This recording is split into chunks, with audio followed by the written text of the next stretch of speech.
The following podcast contains spoilers for Leaving Las Vegas. You have been warned.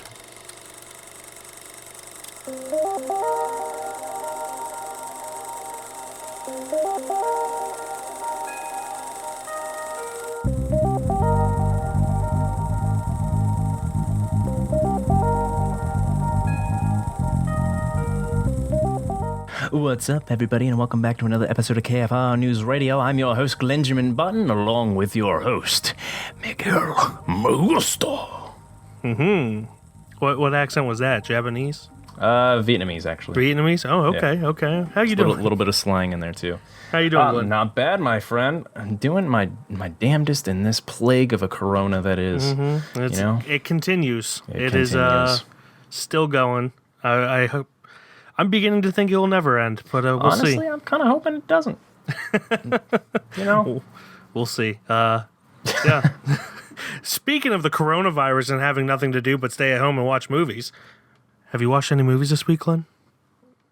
I feel like you know how like when how you're at like a baseball game and you just want to hit that home run for your dad and you just want to make him proud. That's how I'm feeling right now. I've watched 3 movies besides Leaving Las Vegas, Whoa. and I just want to make you proud. Whoa. I just want to make you proud. That's one less than I watched on Saturday. Oh my Jesus! What 3 let's see movies? what we watched. Sorry, that was a dick move. No, it was fine. Three Fully is great for expected it. you. 3 is great for you. What movies? So I watched The Spectacular Now, Okay. which is directed by James Ponsoldt. I doubt that's the accent you have to do when you say his name, but it stars Miles Teller, Shailene Woodley, Brie Larson, and a bunch of other people in there. And distributed by A24. And I was about to say, and distributed by our favorite peoples. Yeah. I actually loved that movie a lot. I have to rewatch it. I haven't seen it since it was in theaters. I remember being slightly underwhelmed, but you know how expectations can fool you like that. So now that I'm a little bit removed from it, I do want to check it out and see if I have kinder eyes towards it. Yeah. It kind of gets lost in the movies such as like Fault in Our Stars and stuff like that, because obviously it's Shailene Woodley and it's a love story. So Yeah. saw a lot about that, but I wanted to give it 5 stars, but I gave it a 4.5. And all I'm saying is get you a girl that is Shailene Woodley in this movie. That's all I'm saying. In that movie. In that movie, yes. Otherwise, you'll be eating clay. I don't know what she like otherwise. I'm sure she's fine, but she eats clay. Does she Not really? not like a lot, but like she's Like, one of those people that's that a thinks it thing? has like nutritional apparently.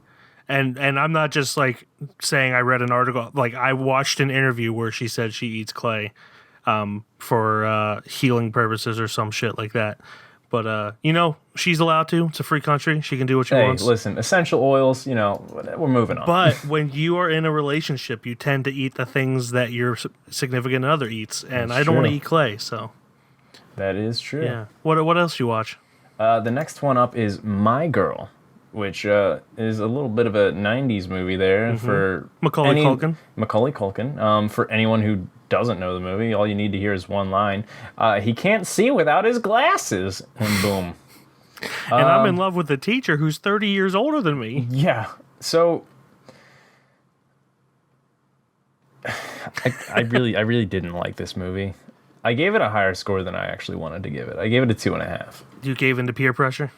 Well, I haven't seen it, so I can't comment I on think it at all. But it's not a bad movie, but they do so much that takes away from, especially that big scene where, spoiler alert, for somebody who's, over 29 years old or under 29 years old, Macaulay Culkin dies. And the little girl, she's upset. That was her best friend. He can't see without his glasses, And but like that scene gets taken away from. She runs away and then runs to her old teacher that she's madly in love with, and she goes and confesses her love for that guy in less than 2 minutes flat. yeah. Like completely takes away from that whole powerful scene. They really. I mean, I saw that clip, and they really kind of took away from that moment by cutting away from her in the funeral home. And also, like, I know bees are like valuable, but fuck those bees, dude. Like I mean, those did he Oh yeah, no, kick he it? fucked with it. Yeah, he fucked Macaulay Culkin. Yeah, fuck Macaulay. He busted up the hive before, and then Also, he like came back later and got bitch slapped by some bees. if you're being attacked by bees, run. Well, that was the thing. In the movie, they run away from the bees after they knock the hive down, and Yeah. they jump into water. So not only did he learn from the experience, he didn't learn from the experience because his ass died by bees. They foreshadowed that he would learn, and then he didn't. And then he spoilers for My Girl, apparently. Although, like you said, if you haven't at least heard of My Girl, like I haven't seen it, but I knew how it ended. Yeah. Then you've been living under a rock. I mean, other than the kids' story, I didn't give a hell about any of the movie. Yeah. But and then they did shit with the kids' stories where like even the things that were happening to the kids didn't matter. But whatever, that was My Girl. I didn't enjoy it that much. Yeah. And the last movie I watched was Babel. Ooh, I've been meaning to watch that. I own it on Blu-ray and been meaning to watch it since I got it on Blu-ray like 5 years ago. Yeah. So it's directed by Alejandro González Iñárritu. I never took Spanish in my life besides for 2 years. Me neither. Brad Pitt, Kate Blanchett. There's a whole bunch of people in this movie. Elle Fanning's even in it. So what a solid movie. If you like Crash, which I know me and Mike do.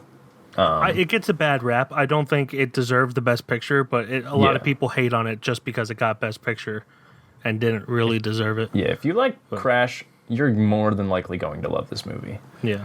It's crazy how one item can fuck up like multiple people's lives. And in this movie, I mean, it's not, the topic is a gun. It just, it's a crazy movie. Huge domino effect and all that. I loved it. Everybody's performances were great. And that's the last of the movies that I saw. Yeah, I'll have to check that out, seeing as how I own it. You own it and didn't watch it? Yeah, I bought it 5 years ago and still haven't watched it. I can't. The runtime has been the thing that's been in the way. Yeah, was it like 3 was hours? a really long runtime. Yeah. Well, I watched, including Leaving Las Vegas, 6 movies.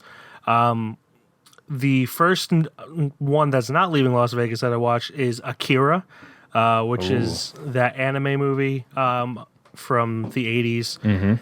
It's called like the god of anime movies. Yeah, it's typically known as the best animated film of all time. I will say this, it is the anime film that I enjoyed the most out of all of them that I've seen. Yeah.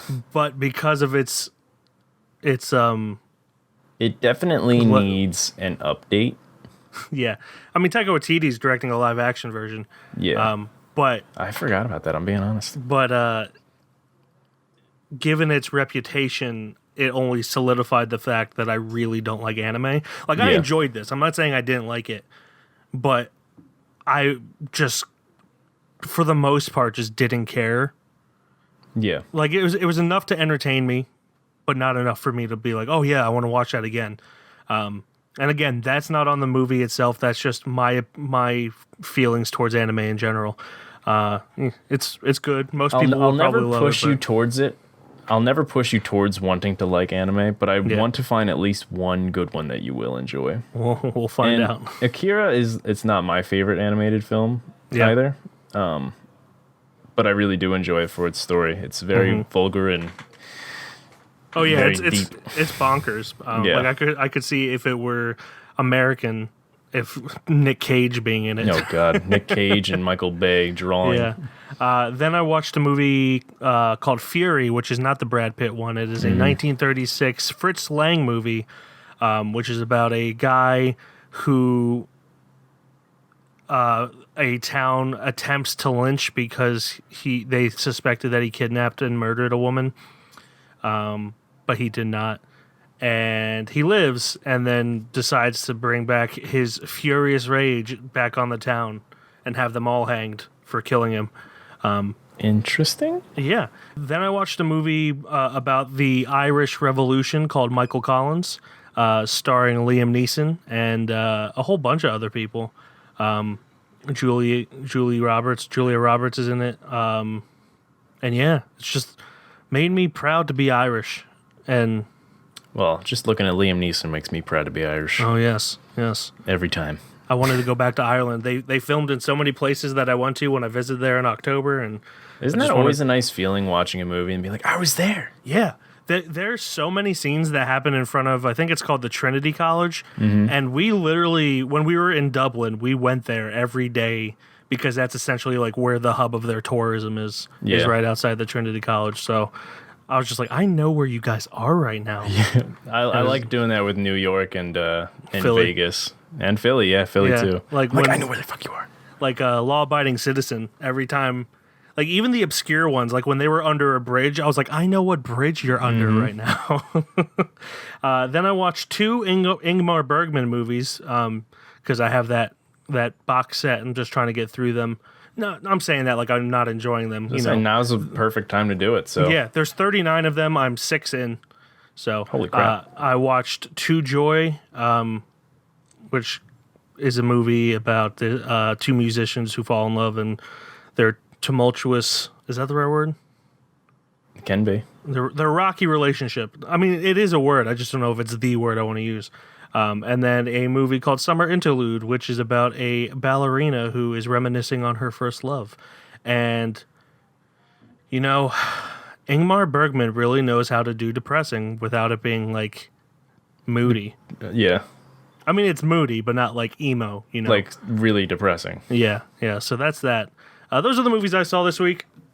I'm always going to have a lot, especially in these times. Not too shabby, Mike. I was expecting a little bit more, Yeah. My total movie count for the year is 69. Nice. Because it's one away from 70. It's not bad in April so far. Yeah. And let's get into some movie news. I know you said you don't have any news. I only have one thing I want to go over. Okay. There have been reports that AMC theaters may not recover from this shutdown and just stay closed. I'll be honest. I got a little scared when I saw that article too. Yeah, I think Regal is managed better. Yeah. So I'm because they closed down. Like AMC held on to their dying breath to close down because I think they knew that it would end them. Where Regal like closed down before it was even like a state order. They closed every single theater in the country before it was even Pennsylvania state order. So I feel like they're better prepared for this kind of thing than AMC was. I'm not going to lie. I'm kind of glad because I hate AMC. Yeah. The only reason I ever went there is because they had their subscription service before Regal did. Before Regal jumped on it. Yeah. And the second I saw that Regal had theirs, I canceled my AMC one and signed up for Regal's. Like, that's how much I don't like AMC. Yeah. I actually liked AMC's, especially when I was living in Virginia. There was one like 5 minutes down the road, and I got really cheap tickets in the mornings when I wasn't working at Regal. That they do better. They do ticket prices better. And however, it was also more location was better. Because all the Regals where I lived were at least half an hour in each direction. But like AMC's are just they really leaned hard into the dining service, which Regal didn't do. I still don't know of it. I know there are some, but I still don't know of a single Regal dine-in location. I don't either. And AMC like transitioned all of theirs to dine-in, except for the one that I was going to. Yeah, which is like, I mean, it's good for a lot of people because people like that. But like, that's not going to the movies. That's going to a dinner where you don't want to talk to people. That's a dinner and a show. That's a movie tavern for us. Yeah, which I don't like movie taverns either. But it was an experience. Yeah. Anyway.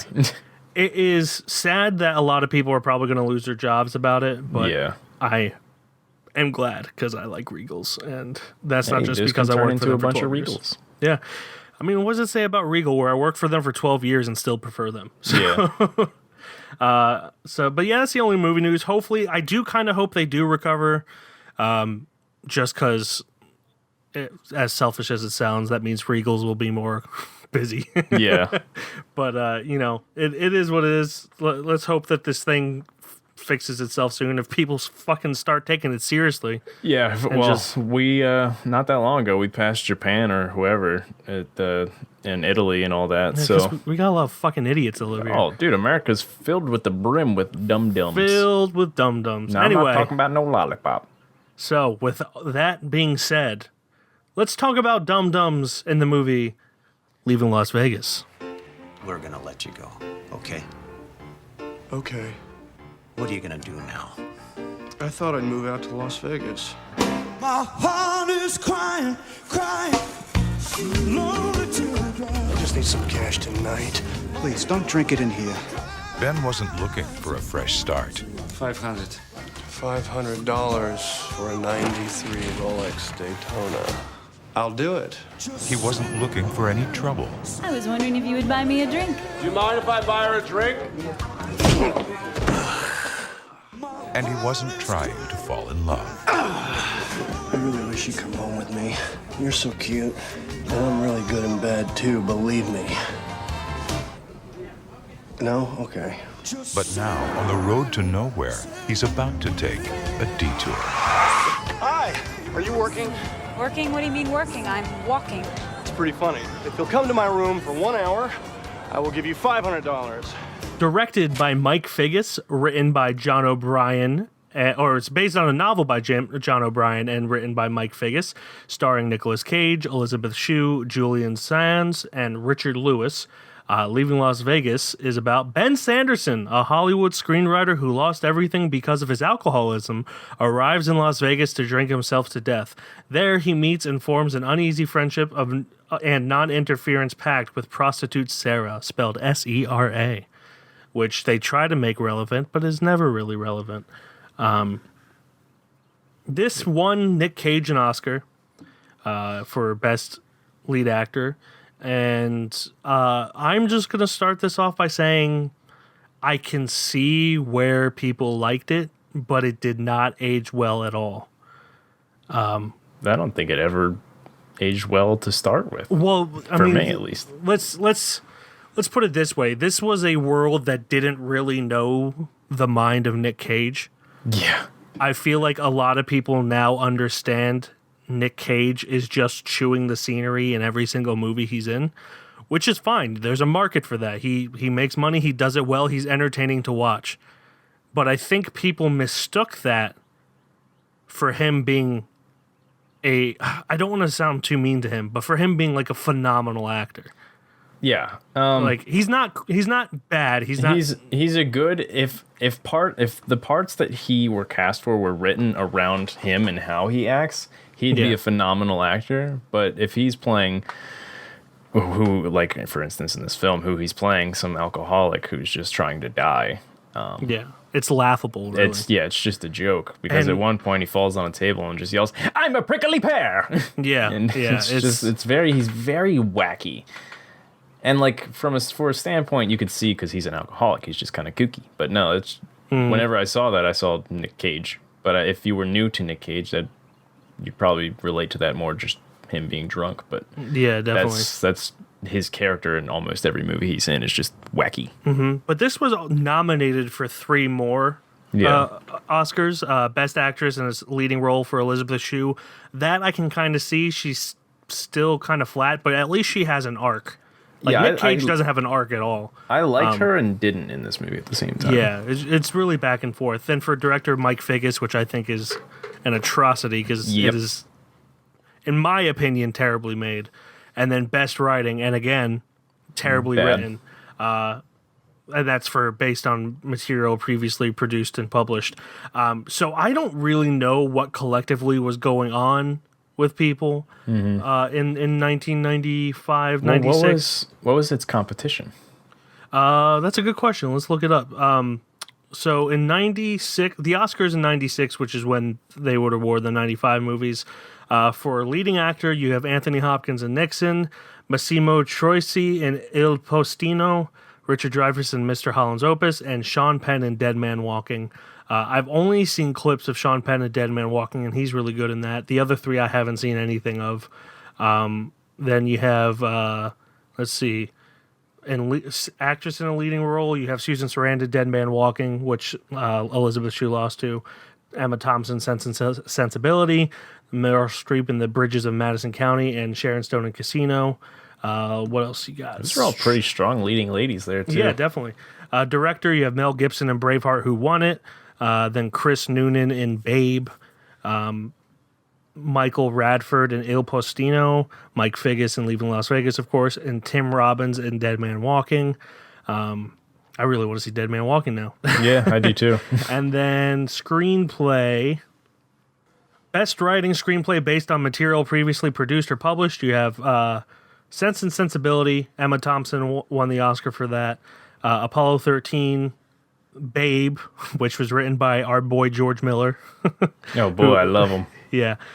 Such a range he has. And then Il Postino. And then, of course, Leaving Las Vegas. So, I mean, it had competition, but like I feel like there were probably better movies in 95 that would have deserved things. Yeah. I understand Nick Cage being nominated since this was kind of towards the beginning of his career. I mean, he didn't really break in until Raising Arizona. I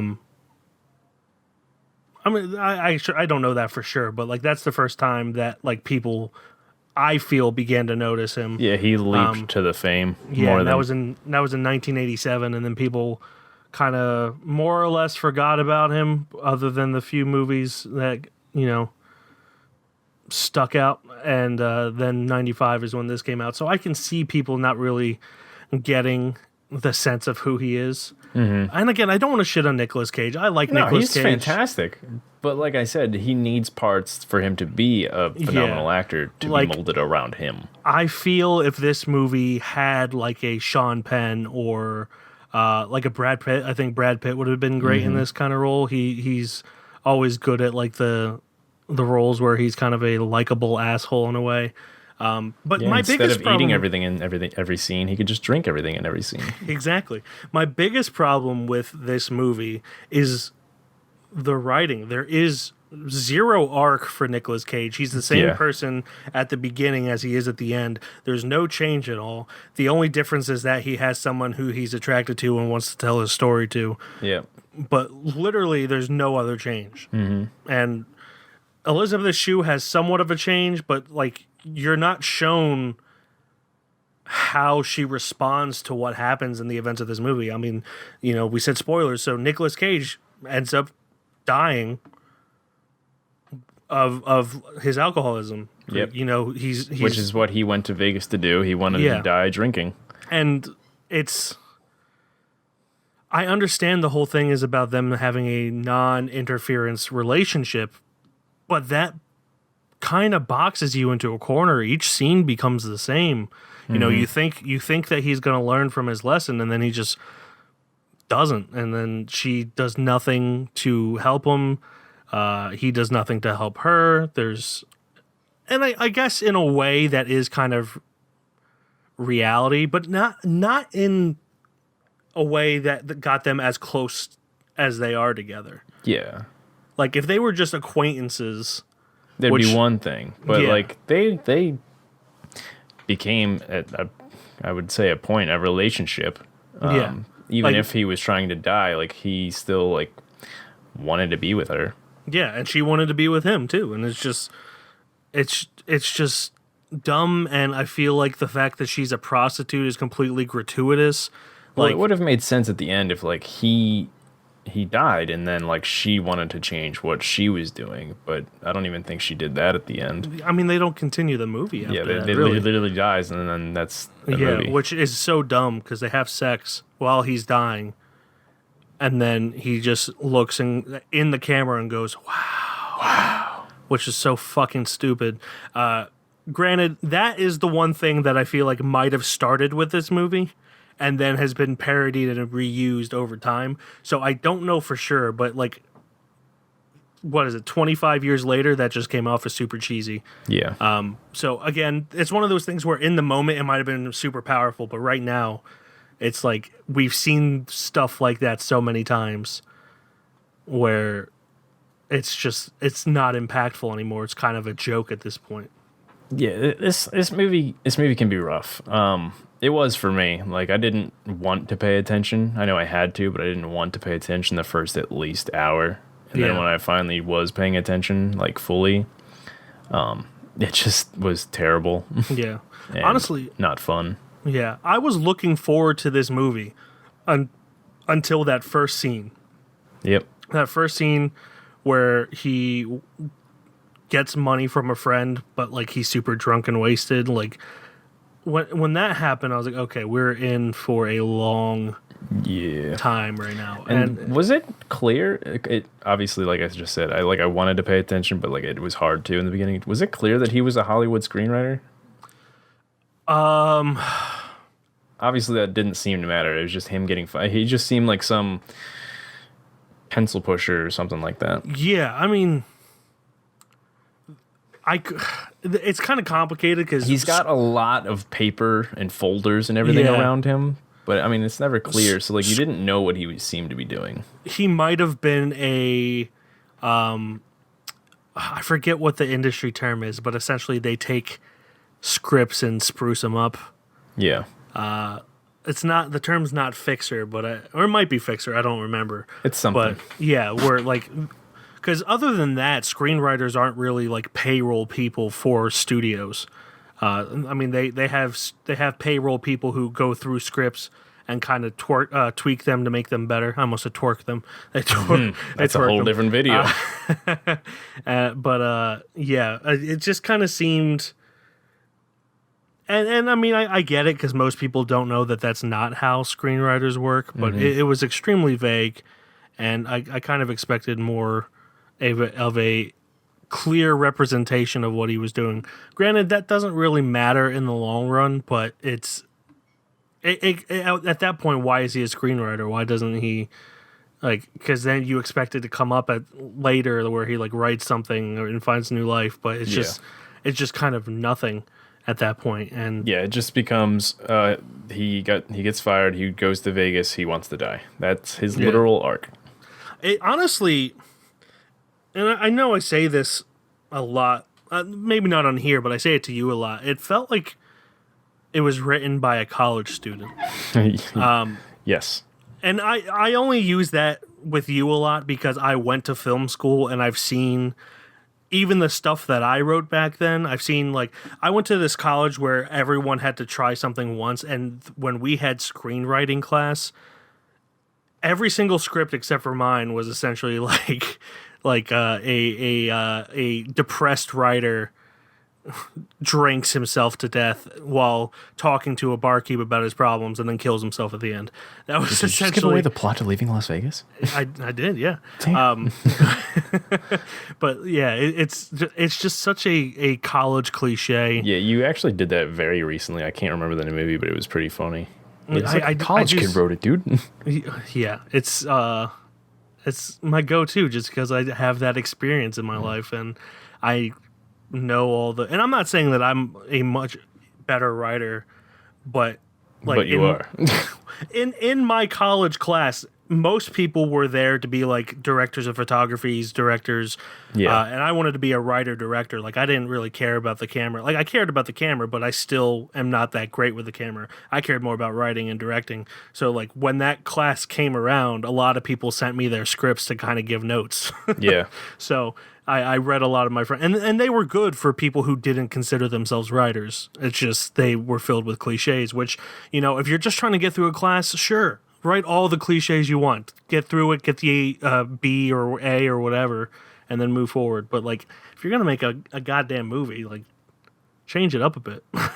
Yeah, it was very rough. The only thing that really kept me going was the relationship and hoping that it would get better. Yeah. Because although, and I don't want to trash talk Elizabeth Shue either. She was great, but she was very dry in most parts. Yeah.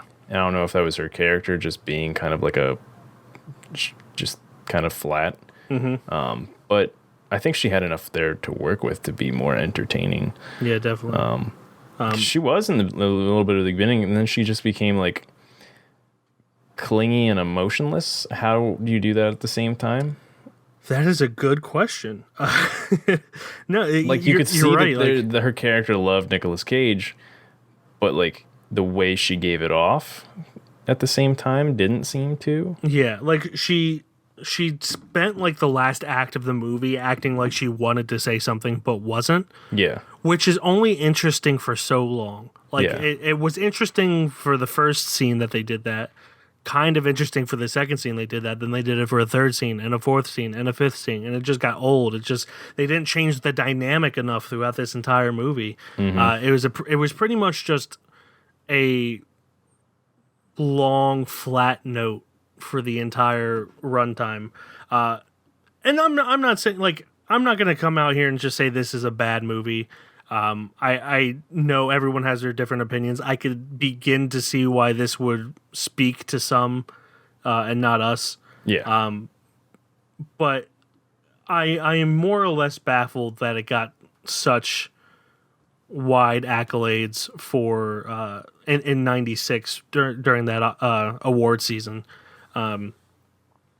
It just didn't do it for me, and like there was enough there to make me want to keep watching, I guess. But overall, I would have rather watched something else. And I had high hopes for this, like I said, until the very first scene, and then I was like, oh boy. Yeah, there was when I was trying to go on to Pluto TV, there was a movie playing. I think was it The Royal Affair with Mads Mikkelsen and what was her name? Alicia. She was in Ex Machina. Alicia Vikander? Yeah, that's it. Thank God. I was going to say Vicarda. I'm like, that doesn't sound right. But yeah, there's that movie, and I'm like, oh, this is got two great actors in it. I kind of want to watch that. But lo and behold, I watched Leaving Las Vegas. Yeah. I did it. And the music in it was so overbearing. Yeah. Like, it didn't fit. It was mixed terribly. Like, I'm not an audio person, but I can mix it better than that was mixed. Like, it was like this, try to make it feel like a noir, but it wasn't. Yeah, I hate that I don't know if it's like my TV or whatnot, but I have to put subtitles on everything. This movie was the worst of them all, for sure. But like I've been putting subtitles on everything. I think it's because I also watch these movies at 4 a.m. and I don't want to put it on too loud. That and you're getting old too. Damn it. The cold hard truth comes at me again. I mean, even with my surround sound, I still put on subtitles just in case I miss something. Yeah, like, I don't need to. You get more out of the scene when you're like reading what's actually happening, because there could be people in the background talking to you that could help with the scene. Yeah, definitely. And then the last thing I put was I hate freeze frames. Yep. It was this fucking terrible freeze frame. I was really hoping they weren't going to do a freeze frame, and then they did a freeze frame. And Glenn, let me just say this: if I ever end a movie in a freeze frame, just kill me right then and there. I don't think you have that in you, but I will. I don't. We'll murder you on the unless spot. it was for a joke. Yes. If it was for a joke, I would. If it was for something like Mormons are coming or something like that, yeah, that'd be really funny. Yeah, but just John's decapitated head. Yeah. If I'm trying to be serious and tug at the heartstrings, yeah, never. A freeze frame is not the way to do it. I think the only effective freeze frame I've ever seen was in that Australian interrogation movie with Hugo Weaving that we watched. Yeah. And that's because he's got a really creepy grin on, not because it's like sentimental or anything. It just adds to the creep factor. But was that a John Hughes movie where he holds the stereo up too? Was that a freeze frame? It was the 80s, so probably. Or not the stereo, his fist or whatever when he's walking on the football field. No, that's Breakfast Club. Breakfast Club. Yeah. Yeah. Otherwise, no, it doesn't need to be done. Yeah, no, it doesn't. I'm gonna love you. I'm Ben. I'm Sarah. So what brings you to Las Vegas?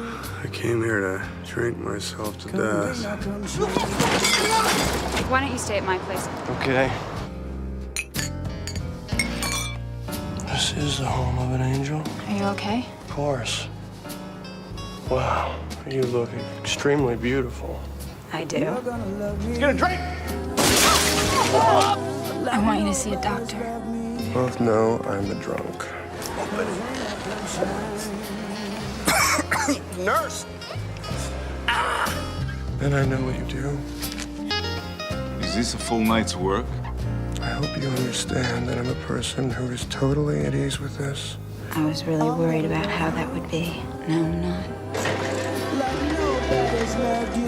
Nicolas Cage. I am not here to force my twisted soul into your life. I'm in love with you. Let's stay for a while. Leaving Las Vegas. So, I guess we're gonna get into this judgment here. Yeah, totally.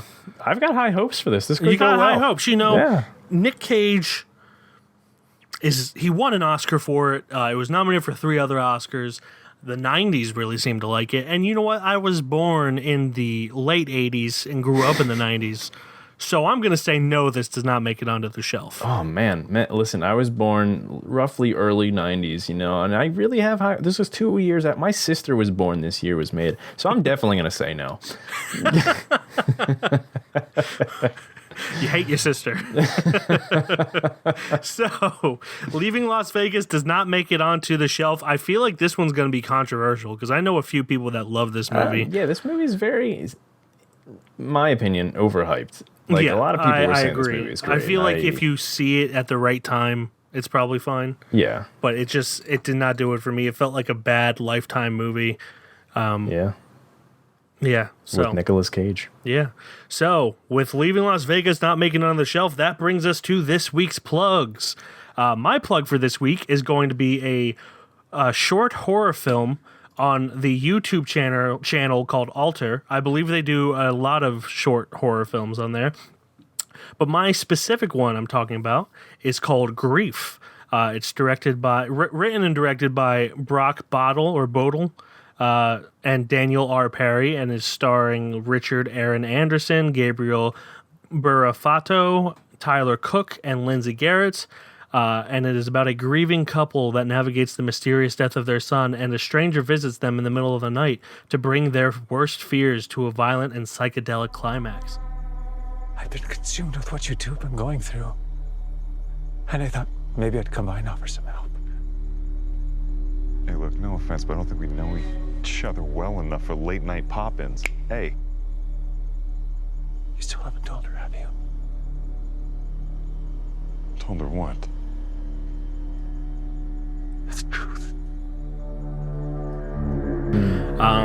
If I'm honest, it was a slow start. I was like, okay, it's just kind of trying to create a mood here, and it's, we get it, move on. And then it gets cooking. And I really enjoyed it. The main actor in it, he plays Kevin, Tyler Cook. He's got the most soothing voice ever. It was very nice to listen to. Even more than mine. Yeah. How dare for a short film, it was really well made and well acted. So yeah, that's going to be Grief on the Alter YouTube channel. It actually sounds good. I might check that out. Yeah, you should. It's only 14 minutes long. So. Oh, I'll definitely check it out. Yeah. Okay, so I didn't want to really post another video or song or anything like that. I feel like we do that a lot. Not like stressing that you shouldn't, but I wanted to kind of branch out a little bit. So I went on Etsy, and on Etsy there's a little store called Screenplay Junkies, and they post screenplays. I know you said this before with Instagram, where on Instagram they post the screenplays and stuff like that. But this one has screenplays and then also the signatures on it. But I shall say the signatures are like reprinted, so it's not like the original. Yeah. But regardless, it's the people's signatures. Only for $20. Only for $20. The whole screenplay, like there's Jurassic Park, Midsommar, Hereditary, Deadpool, literally almost any huge movie you could imagine. It's all over the place. Cool. And that, what was that called again? It is called Screenplay Junkies on Etsy. Screenplay Junkies on Etsy and Grief on the Alter YouTube channel. Those are our plugs for this week. That brings us to our next week's assignment. Glenjamin Button, it is your turn to pick it. What are we watching next week? Okay, I'll give you multiple choice between two movies. Ooh, this usually ends terribly. A or B. So the one movie, unfortunately, we either have to watch it on Crackle or Tubi. I don't know if you have those ones. I don't, but... I have Crackle. Okay, so we could watch it on that. And then the other one is going to be on Hulu, which I already mentioned to you once, so act surprised. Arm nudge. So, Swingers with Vince Vaughn and Jon Favreau, directed by Doug Liman. Or... Dead Man Walking, directed by Tim Robbins. They kind of got me interested there when we were talking about it there a little bit. Well, if I'm honest, I have no interest in seeing Swingers. Yeah. I probably will at some point since you picked it. So I'm going to go with Dead Man Walking this time around. All right, then Dead Man Crackle, Walking it is. I believe that's free with ads, correct? I also believe so. Yes. Don't know So- for sure. I've never used it in my life. And well, you But can watch a regardless, few it movies. says it's free. Yeah. So you can watch Dead Man Walking on Crackle. It is free with ads, much like the Pluto TV for Leaving Las Vegas, for those of you who were not able to watch it in time when it was on Amazon Prime. What is Dead Man Walking about? Oh, man. A nun. Full stop. A nun while comforting a... oh, my fucking God! A nun while... Why am I having trouble? Mouth, speak word. A nun, while comforting a convicted killer on death row, sympathizes with both the killer and his victims' families. That felt smooth enough, right? Yeah, that was smooth. Yeah, Hell yeah, good job. dude. Good job. It's 2 hours long. Dead Man Walking is directed by Tim Robbins, written by Helen Prejean. She wrote the book, and I would assume she would help write the movie. And Tim Robbins. Stars Susan Sarandon, Sean Penn, Robert Prosky. A bunch of more names there. But we know I'm both lazy, and Mike does that better. Yes, and I'm not going to do it for you. Yep. But yeah, so that is Dead Man Walking on Crackle. Because I really don't want to watch Swingers, and I'm sorry, everybody. That's quite all right. But as always, you can visit our website, www.keystonefilmreview.com. On Instagram, we are Keystone_film_review. Twitter, we are Keystone_film. Facebook, Keystone Film Review. On Letterboxd, I am Mike KFR. And I am Glenn KFR. And that will do it until next week when we watch Dead Man Walking. Goodbye, everybody. Goodbye. Goodbye. My sweet prince.